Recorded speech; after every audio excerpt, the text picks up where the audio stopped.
हमारे यहाँ सनातन धर्म नाम की एक चीज है। सनातन मतलब शाश्वत, समय से परे।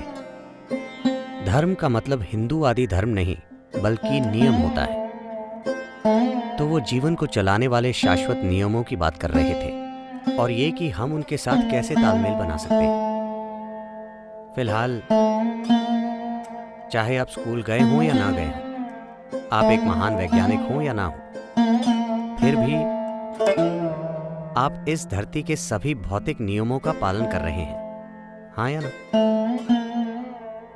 वरना आप यहां बैठकर जिंदा नहीं रह सकते। तो इसी तरह से अलग प्रकार के नियम हैं जिनकी प्रकृति भौतिक नहीं है, जो आपके भीतर जीवन की प्रक्रिया को चलाते हैं। तो उन्होंने इन चीजों को पहचाना और कहा, These are the laws which govern one's life. इन नियमों से हमारा जीवन चलता है। लेकिन कुछ समय के बाद वो उत्साह से भरपूर इंसान जो पीढ़ी दर पीढ़ी पैदा हुए, इसमें अपनी चीजें जोड़ते चले गए।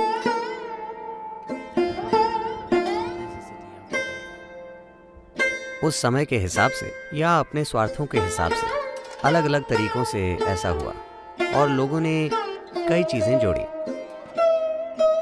लेकिन मूल रूप से सनातन धर्म बस यही है। उन्होंने इन चीजों को पहचाना कि एक इंसान स्थिर नहीं रह सकता, चाहे वो कुछ भी कर ले। इंसान स्थिर नहीं रह सकता क्योंकि उसमें अपनी मौजूदा स्थिति से कुछ ज्यादा बनने की गहरी इच्छा है। आप इसे रोक नहीं सकते। आप उसे चाहे जो फिलॉसफी सिखाइए, आप इसे रोक नहीं सकते। वो जो भी है, वो अपनी मौजूदा स्थिति से कुछ ज्यादा बनना चाहता है।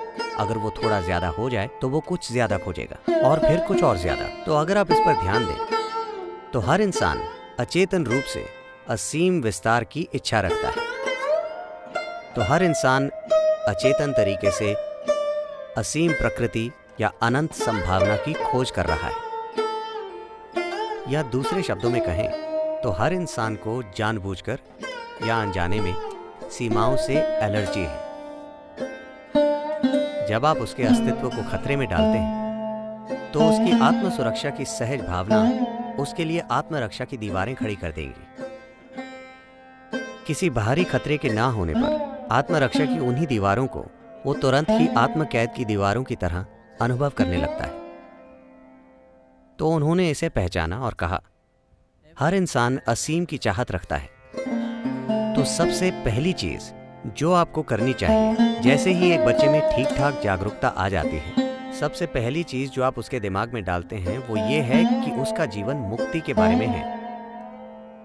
बाकी सभी चीजें दूसरे नंबर पर हैं, क्योंकि आप वाकई सिर्फ एक इच्छा रखते हैं, असीम विस्तार की इच्छा। आपके अंदर कुछ ऐसा है जिसे सीमाएं पसंद नहीं है। तो आपको उस दिशा में बढ़ने के लिए क्या करना चाहिए? उन्होंने सरल नियम स्थापित किए। अगर आप ये और ये करेंगे तो आप स्वाभाविक रूप से उसी दिशा में जाएंगे। आप इसे धर्म नहीं कह सकते, ठीक है? क्योंकि ये ऐसी जगह है जहां आपको आजादी दी गई है कि आप अपना खुद का ईश्वर बना